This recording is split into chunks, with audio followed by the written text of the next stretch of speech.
اللہ اکبر۔ اللہ کا قرآن کہتا ہے وَحَالَ بَيْنَهُمَ الْمَوْجُ فَكَانَ مِنَ الْمُغْرَقِينَ۔ باپ بیٹا گفتگو کر رہے ہیں، باپ کی مرضی ہے کہ بیٹا بچ جائے، رب کی مرضی ہے کہ باپ نبی کی آنکھوں کے سامنے غرق کر کے کائنات والوں کو مسئلہ سمجھاؤں گا۔ وَمَا تَشَاءُونَ إِلَّا أَن يَشَاءَ اللَّهُ۔ ہوتا وہی ہے جو چاہتا کون ہے؟ اللہ اکبر۔ حضرت یونس علیہ السلام بھی کشتی میں سوار بیٹھے ہیں، قرآ یونس علیہ السلام کا نکلا، اللہ اکبر، پیغمبر نے تیاری کر لی، چلو چھلانگ لگا کے تیراکی کر کے کنارے چلا جاؤں گا۔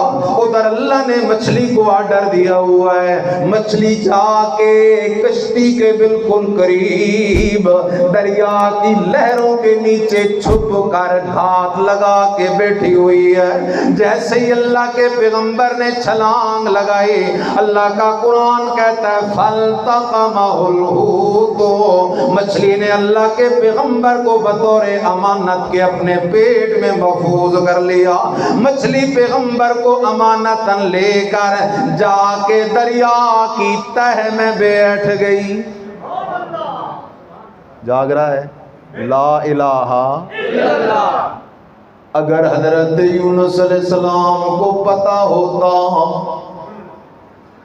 کہ دوسرے کنارے کی بجائے میں مچھلی کے پیٹ میں پہنچ جاؤں گا، اللہ کا پیغمبر کبھی بھی کشتی میں سوار۔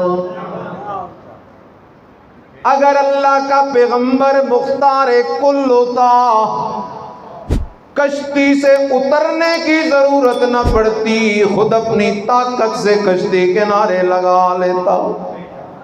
اگر اللہ کے پیغمبر کو اگلے حال کا علم ہوتا، چھلانگ نہ لگاتا، پہلے سے پتا ہوتا کشتی مجھے لقمہ بنا لے گی۔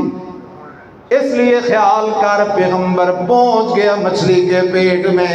آنکھ کھول قرآن دیکھ قرآن، اللہ اعلان کر رہا ہے میرا بندہ تجھے پیغمبر کا واقعہ سناؤں تاکہ تجھے مسئلہ سمجھ آ جائے۔ لا الہ وَظَنُّونَ إِذ ذَّهَبَ مُغَاضِبًا فَظَنَّ أَن لَّن نَّقْدِرَ عَلَيْهِ فَنَادَىٰ فِي الظُّلُمَاتِ أَن لَّا إِلَٰهَ إِلَّا أَنتَ سُبْحَانَكَ إِنِّي كُنتُ مِنَ الظَّالِمِينَ۔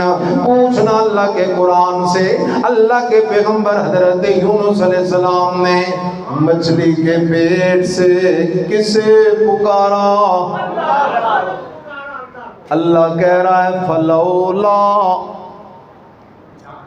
فلولا انہو کان من المسبحین، فلولا انہو کان من المسبحین للبث فی بطنہ الی یوم یبعثون۔ اللہ کہتا ہے میرا بندہ جو میرا پیغمبر مچھلی کے پیٹ سے مجھے نہ پکارتا، میں اس مچھلی کے پیٹ کو اپنے پیغمبر کی قبر بنا کے رکھ دیتا۔ اس لیے خیال کر اللہ کا پیغمبر کسے پکار رہا ہے، قرآن دیکھنا، لا الہ الا انت سبحانک۔ تین اندھیرے ہیں، مچھلی کے پیٹ کا اندھیرا، سبحان اللہ، دریا کی موجوں کا اندھیرا، رات کی تاریکی کا اندھیرا۔ تین اندھیروں میں سے اللہ کا پیغمبر جسے پکار رہا ہے تو بھی صرف اسے پکارا کر۔ وَظَنُّونِ إِذْ ذَهَبَ مُغَاضِبًا فَظَنَّ أَن لَّن نَّقْدِرَ عَلَيْهِ فَنَادَىٰ فِي الظُّلُمَاتِ أَن لَّا إِلَٰهَ إِلَّا أَنتَ سُبْحَانَكَ لَا إِلَٰهَ إِلَّا أَنتَ۔ اللہ تیرے سوا میں یونس کے حال کو جاننے والا، اللہ تیرے سوا میں یونس کے حال کو جاننے والا، کیونکہ تیرے سوا غیب دان، تیرے سوا میں یونس کے حال کو دیکھنے والا، کیونکہ تیرے سوا حاضر و ناظر، تیرے سوا میری سڑ سور پکار سننے والا، تیرے سوا مجھے مچھلی کے پیٹ سے نکال سکنے والا، اس لیے کہ اس مچھلی پہ میں یونس پیغمبر کی حکومت نہیں، اس مچھلی پہ صرف تیری حکومت ہے۔ اسعد الناس بشفاعتی یوم القیامہ، میرے مدنی نے فرمایا قیامت کے دن میری شفاعت کا حقدار وہ بنے گا من قال لا الہ الا اللہ مخلصا بقلبہ۔ زندگی باقی، ملاقات باقی، آخر دعوانا ان الحمدللہ رب العالمین۔